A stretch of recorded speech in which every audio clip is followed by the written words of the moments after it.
June 12th. The Venerable Anupheus the Great. This saintly hermit had been living in the desert for 60 full years when the monk Paphnutius visited him. His hair and beard reached to the ground, and his body, due to a long period of nakedness, was covered with long hair. All his hair was white as snow, and his entire appearance was brilliant, sublime, and awesome. Seeing Paphnutius, Anupheus called him by name and recounted to him his life in the wilderness. His guardian angel had appeared to him and brought him to this place in the wilderness. For a long time, he had eaten only vegetables, which could rarely be found in the wilderness. After he had endured violent combat with the temptations of the demons, and his heart had been completely strengthened in the love of God, an angel of God brought him bread for nourishment.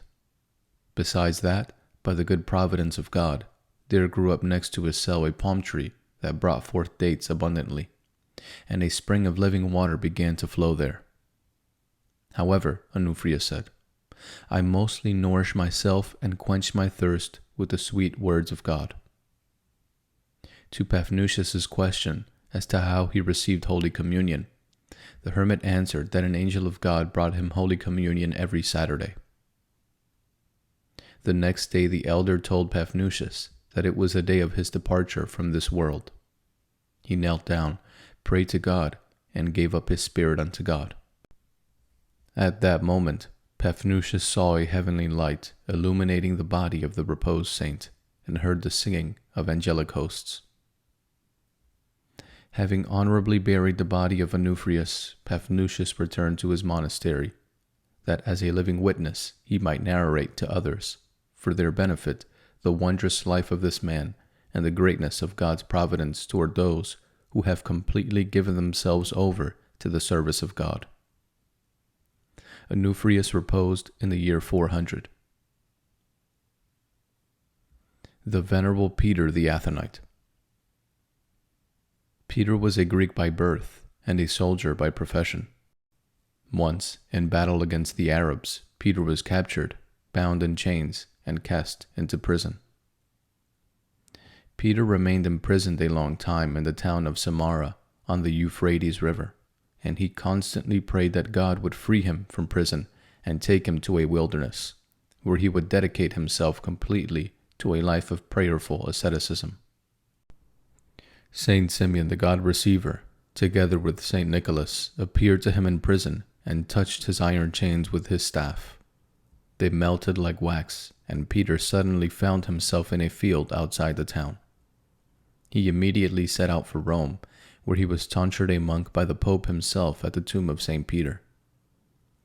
After this, he again took ship for the east. The all-holy Theotokos, along with Saint Nicholas, appeared to him in a dream, and the Theotokos told Saint Nicholas that she had designed Mount Athos for Peter to live on in asceticism. Up to this time, Peter had never heard of Mount Athos. Disembarking therefore on the holy mountain, Peter settled in a cave, where he remained for 53 years in difficult ascetic labors, in a struggle with hunger and thirst, with heat and cold, and especially with demonic powers, until he had overcome all with the help of God. After he had endured the first temptations and had successfully passed the first difficult tests before God, an angel of God began to bring him bread every 40 days. On several occasions, the tempter, the devil, appeared to him under the guise of an angel of light, but Peter repelled him with the sign of the cross and the name of the all-holy Theotokos.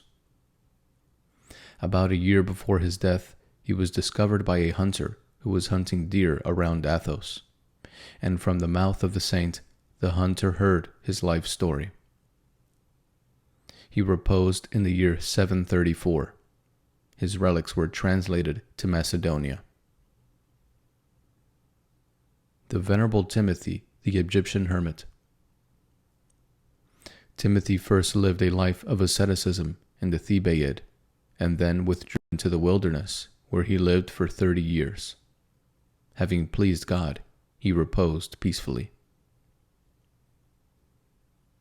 the Venerable Bassian and Jonah, monks of Pertoma. Bassian and Jonah were monks of the Solovki monastery.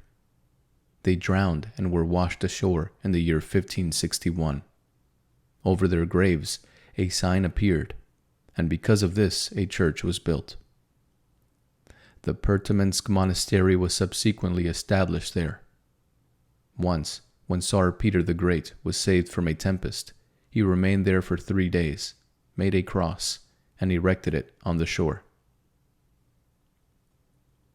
Hymn of Praise to the Venerable Peter the Athonite.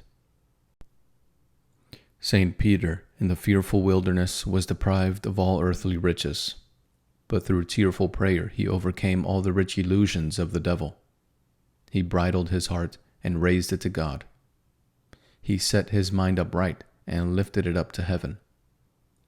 Immobile as a rock among the cliffs, wearied by hunger and all-night vigils, he directed himself toward every good, as a fleshless one in earthly flesh. For half a century on Mount Athos, he spoke only with God in prayer. From age he turned as white as snow. He saw no man, nor did he desire to. God revealed to him the window of heaven. He saw countless miracles, the Mother of God and God's angels, and the all-wondrous saints of God. The Lord sent an angel to him, who gave him Holy Communion from heaven, until Peter made himself a spiritual giant, a city on a high mountain, to be a teacher throughout the ages, a wondrous example to holy monks. Reflection. Great and wonderful is the mystery of Holy Communion. Even anchorites and hermits craved for nothing so much as to be given the possibility to receive Holy Communion. Saint Mary of Egypt begged Saint Zosimus to bring her the holy mysteries by the Jordan and commune her. Returning from visiting Saint Anupheus, the Venerable Paphnutius found a humble community of 4 young ascetics in the desert. When Paphnutius asked them whether and how they received Holy Communion, they replied that an angel of God visited them every Saturday and Sunday and gave them Holy Communion. Paphnutius remained until the following Saturday and was personally convinced.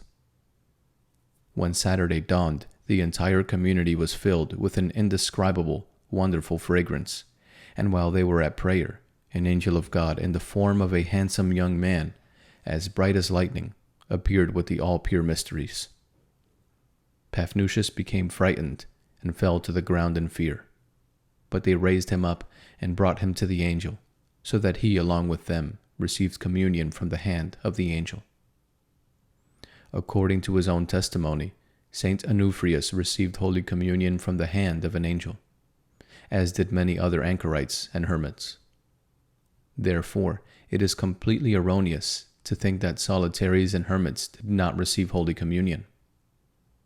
God, who provided for their bodily nourishment, did not leave them without the life-giving nourishment of the body and blood of Christ, the Lord. Contemplation. Contemplate the miraculous multiplying of the bread in the wilderness. 1. How the Lord fed 5,000 people with 5 blessed loaves. 2. How he is that living bread who alone can miraculously feed my hungry soul, which all the rest of the world together cannot feed. Homily on the palace and the hut. Quote, "The house of the wicked shall be overthrown, but the hut of the righteous shall flourish." Unquote. Proverbs 14:11. The palace of Herod lies in ruins, but the cave of the child of Bethlehem remains. The crowns of the Caesars have been lost, but the bones of the martyrs have been preserved. The palaces of the pagan kings have been transformed into piles of stone and dust, but the caves of the ascetics have grown into the most beautiful churches. The golden idols have been scattered into nothing, but the chains of the Apostle Peter are preserved as a holy relic. The powerful Roman Empire is now only a tale of the dead, while the hut of Christianity, the Holy Church, is today the most powerful realm in the world.